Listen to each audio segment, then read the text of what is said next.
নমস্কার বন্ধুরা, তোমরা সকলে কেমন আছো? আশা করি ভালো আছো। শিখা ব্লগে তোমাদেরকে অনেক অনেক স্বাগত।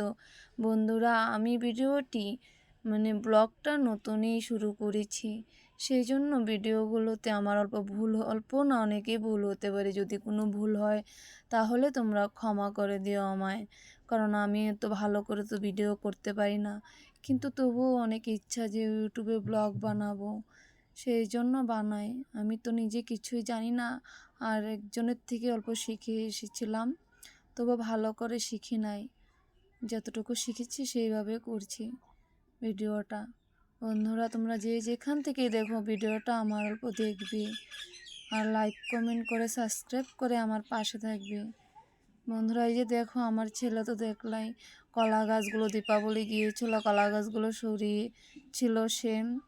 তারপরে কয়েকটা এখানে প্রদীপ ছিল, সে ঘরে নিয়ে রেখে দিল, ওই ঘরটাতে নিয়ে। বন্ধুরা, আমার ভিডিওগুলো তো আমি জানি বেশি ভালো হয় না, কিন্তু তবু তোমরা অল্প আমার ভিডিওগুলো দেখবি।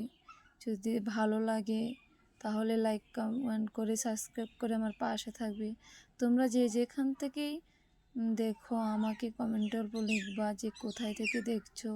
যদি ভিডিওটি অল্প ভালো করতে হয় সেটাও বলবা, যে দিদি বলবো ভিডিওটা অল্প ভালো করে করো, কারণ দেখো আমি ভালো করে কিন্তু কথা বলতে পারি না। আর আমার বাড়ি হচ্ছে, দেখো আমি বলছি আসামের বাসিন্দা আমি। দেখো তারপরে এখানে আমি অল্প ঝাড়ু মেরে দেব। আমাদের তো বেশি বড় উঠান নাই। এই দেখো ঝাড়ু মেরে দিচ্ছে ওখানে।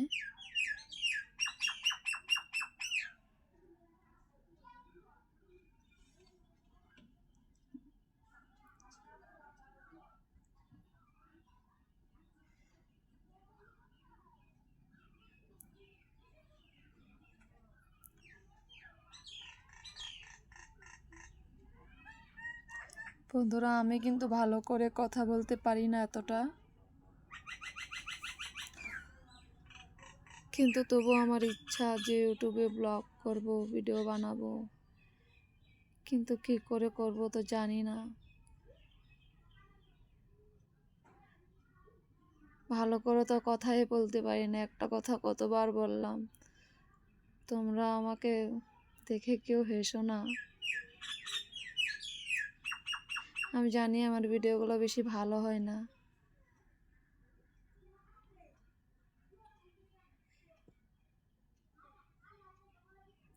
দেখো ঝাড়ু মেরে নিয়েছি এই জায়গাটাকে, আর রাস্তার ওই দিকে অল্প ঝাড়ু দিয়ে দিচ্ছি, কারণ এদিকে বাচ্চাগুলো বম ফুটিয়ে একদম বমের ইয়েগুলা পড়েছিল, কাগজগুলা।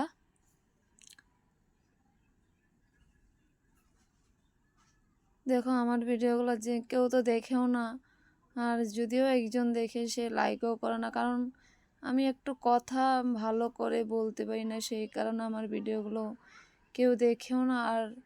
আর একটা কথা কি, আমার ভিডিওগুলো কেউ লাইকও করে না, কমেন্টও করে না, সাবস্ক্রাইবও করে না। ভালো করে কথা বলতে পারি না বলে কি দেখো কেউ আমার ভিডিওতে তোমরা লাইক করবে না, কারণ আমি তো নতুন ব্লগটা শুরু করেছি।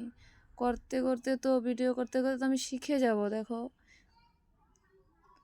দেখো এদিকে আমার ছেলে ব্রাশ করছিল, আর দেখো এদিকে আমার তোষকটা অল্প বাইরে বের করে দিচ্ছি, কারণ এখানে আমার ছেলে পেশাব করে একবারে তোষকটা ভিজিয়ে দিয়েছে। এই যে এইখানে এখনও রৌদ্র আসে না, এইখানে এই যে বাসেতে তুলতে পারলাম না, আর আমার স্বামী তো ঘরে থাকে না, গাড়ি চালায়, ও গাড়িতে গিয়েছে। ঘরে থাকলে তো ওই তোষকটা বাসে বের করে দেয়, আর আমি নিয়ে দিচ্ছিলাম এখন।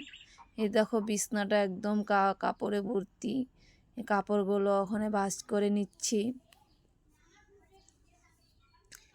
তারপর এই যে ঘরটাকে ভালো করে দেখো ঝাড়ু দিয়ে দিচ্ছি। বন্ধুরা, তোমরা যে এই ভিডিওটা দেখো না কেন আমাকে অল্প বলবে যে কেমন করে অল্প করতে হয়, কথা বলতে হয়, তাহলে তো আমি অল্প শক্তি পাবো। যদি খারাপ হয় বলবে দিদি ভাই যে ভিডিওটা তোমার এত ভালো হয় না, কথাটা ভালো করে বলো। তাহলে তো আমি অল্প শিখবো। তোমরা তো সবাইকেই সাপোর্ট করো দেখো, তাহলে আমাকে করলে কি দোষ হবে তোমাদের বলো? আর কি ক্ষতি হবে? তোমাদের একটা লাইক, একটা কমেন্ট, একটা সাবস্ক্রাইব তো আমাকে এগিয়ে নিতে পারবে, আমি এগিয়ে যেতে পারবো আর সাহসও পারবো। তারপর দেখো আমার পরম পিতাকে আমি প্রসাদ ভোগ লাগিয়েছিলাম, পুজো দিয়েছিলাম। তোমরা কে কে পরম পিতাকে ভালোবাসো? আমি তো অনেক ভালোবাসি আমার পরম পিতাকে, সত্যি। তারপর দেখো দুপুরে বানিয়েছিলাম বাঁধাকপি ভাজি, টমেটো দিয়ে ডিমের মাখা মাখা ঝোল করেছিলাম, তারপরে ভেন্ডি ভাজা করেছিলাম। এই যে আমার ছোট ছেলে ভাত খাচ্ছে, বড় ছেলের জন্য ভাত বেড়ে রেখেছিলাম, ও স্নান করতে গিয়েছিল। তারপর বন্ধুরা এই যে খেয়ে দিয়ে তারপর তো সব ভিডিও দেখাতে পারলাম না। তারপর যে বাচ্চাগুলো অল্প খেলাধুলা করলো, বিকালবেলা বেরিয়েছিলাম। এই যে আমাদের এখানে দেখো ধান ক্ষেত, কি সুন্দর ধান, ভালো করে এখনো পাকে নাই। বন্ধুরা আজকের মতো ভিডিওটা এখানেই। তোমরা সবাই ভালো থাকবে, সুস্থ থাকবে। আমার ভিডিওটা দেখার জন্য ধন্যবাদ।